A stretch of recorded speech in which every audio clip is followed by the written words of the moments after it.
I do my back plates sometimes a little bit more fuller than the top. On this build I went opposite. So what I had the last violin, I have more flatter top and more full back, and this time I went other way around, so little flatter back to get the volume out.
As a soloist, he's on the racetrack.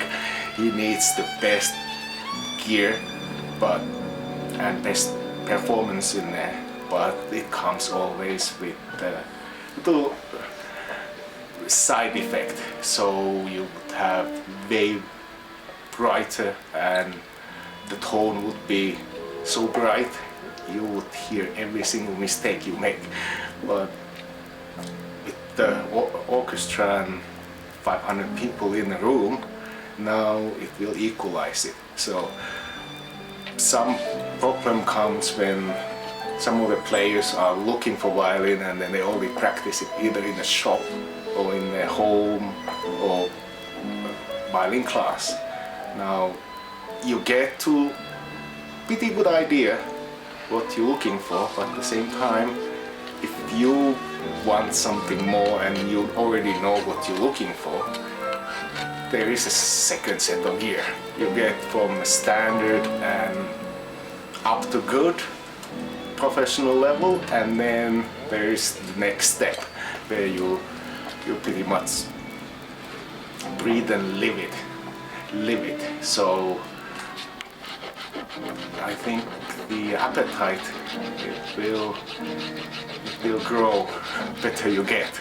So I think it's similar to violin making. Why you can do things the same way and master it to the point, or you can have a little bit more fun and experiment. Normally people seem to experiment in the later years, and when they're young they only do whatever pays the best. But why wait? I think it's as doing it for living, all of the restorations and repairs and all that, I think you can think it as playing scales or other practice material as a musician. When you do it long enough, you pick it up. So on this violin I pondered overnight what I'm going to do for the fluting of the wing, and normally what I do is when you have the wing coming out, I only used to just flute the wing down rather than dropping the whole F-hole down. So the effect, what would you see is when you have the two spots, the F-hole would just go like that, and then you get the flute on this wing. Now, because I hollowed more of the center of the F-hole, now I could drop the wing down like that, so you get a little bit more space and air and hopefully more flexibility. So something new for this build. But I've seen it many different styles on the instruments. Probably not that stradish, but hey, I give it a shot and I think it's going to look good.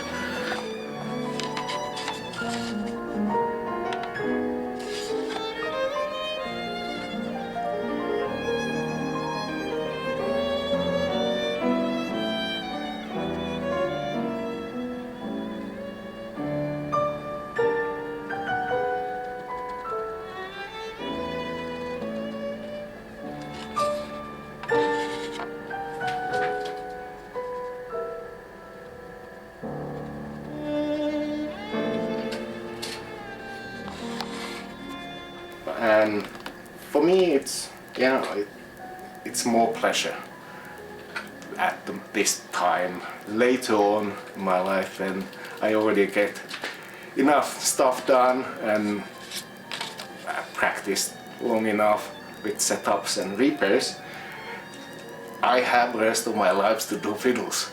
So I wouldn't be too worried. I'm not too worried not making too many at this time, because well, it's the rest of the life still happening. So I don't think the skill level of the maker is just by thought by how many violins you would have done or how quick you make them. It's not really the point.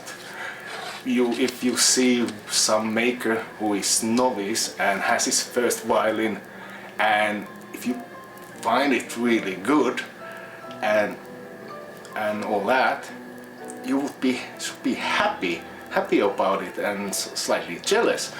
Not in the sense of, well, he only made few violins and well, not going to bother to buy them.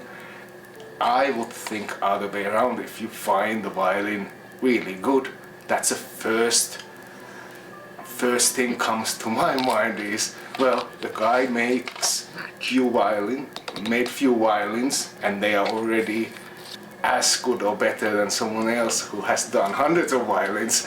So if you look it that way, those violins are going to go just up and up and up in value, and especially if the maker dies, you can pretty much double or triple it. But it's the same time, people should be supporting the makers and all that, because that makes them want to make more, and when there's a thrive, even monetary thrive, it makes things happening much quicker than if you didn't. There's always people who like to think as a fiddle for fiddle music and sort of more popular music, and then violin for classical. But I think Love Child has many names. We have a little saying back home, and it's just a nickname for it. You can call me fiddle maker or violin maker. I don't mind, because I work both of them. And most of the classical makers also play fiddle music, so it's just a nickname, I believe. But as the setup goes, there is variation, of course, but there's not really a difference at all. It's just preference and how it's set it up, like flatter board or flatter bridge, and string heights might be different and all that. But as a violin itself, it still have 4 pegs and 1 fingerboard and 1 bridge and a post and the rest of the box. So I don't see there any difference at all.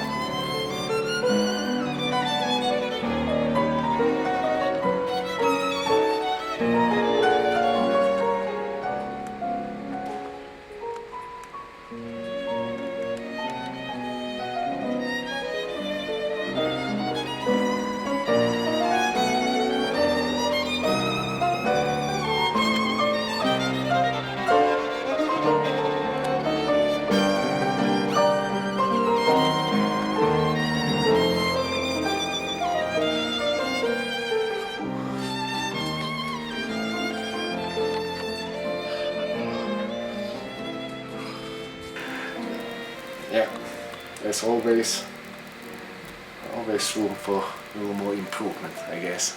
So the same thing for the top arching. I always leave maybe a 10th mil, 20th mil.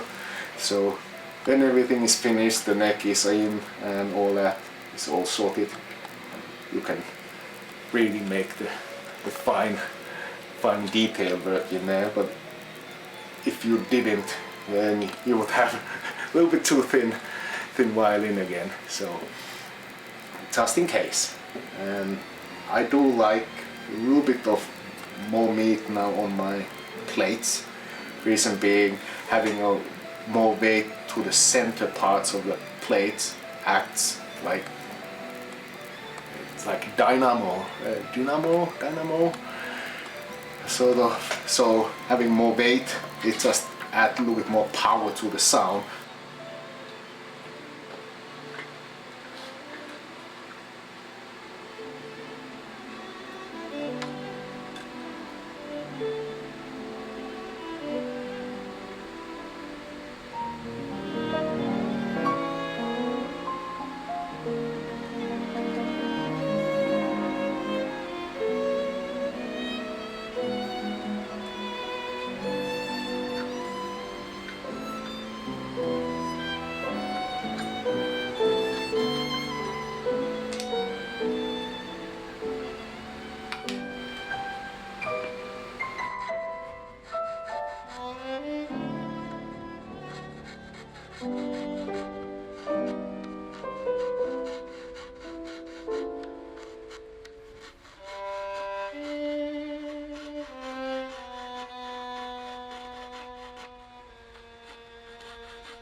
And I was quite happy what happened to the frequency. It seemed to be quite a active.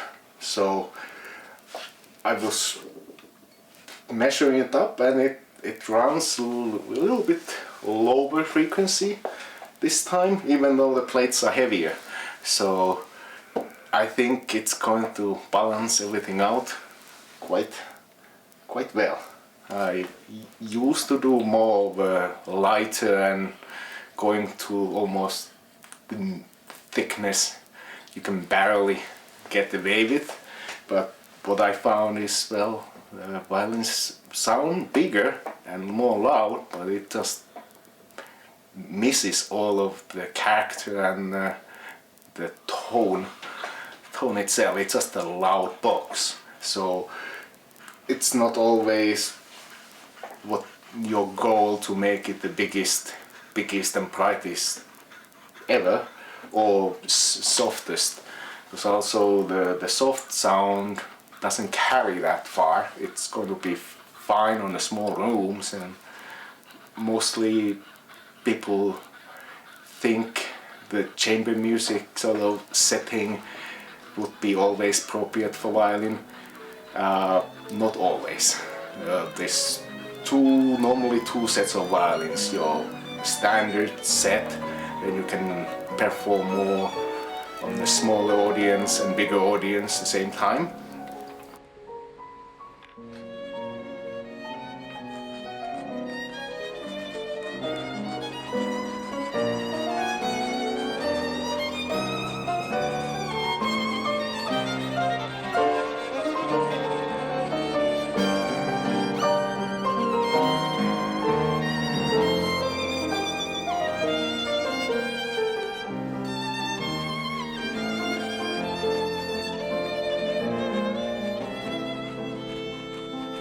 Some of the interpretation, like the F holes and the skull shape, I do a little bit of my own design on there, and a little bit of what I do edges too, so I don't fully copy Sakonis outlines or the style itself, but it's in the spirit of Sakoni. And but the better way to remember great makers is pick the best.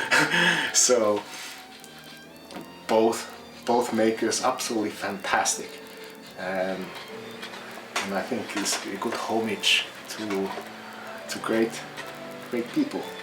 So nothing to do with just plain copying and trying to be someone else, but good fiddle is a good fiddle, and in the end we always want to sell them.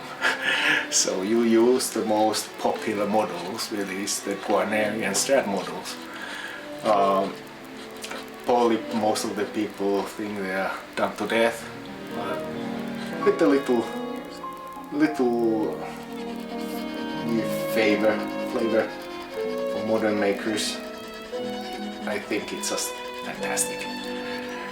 So I don't find I have to be sort of hipster in the sense of, well, I'm no makers. Nobody probably didn't hear it, but I'm copying one of those.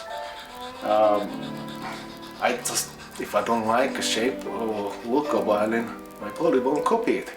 Rather than just trying to look like someone else, I try to go for more of a pleasing look rather than just going for authentic look. I think like going Busan or Testores or something like that. I prefer this at the moment, even though I would love to get my hands on them, but as a model to copy, sometimes they are a little bit more robust as a shape on the corners or the outline itself, and I find these templates worked for me, and for me it's as simple as that. Maybe in the future I will incorporate more than one model of violin.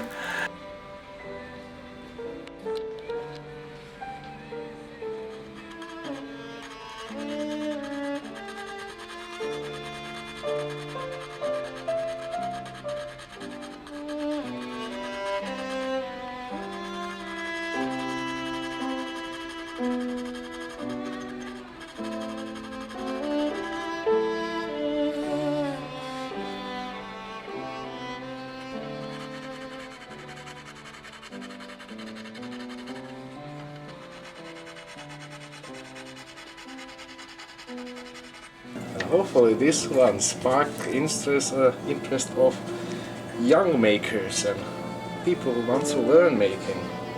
That's my take on this. Is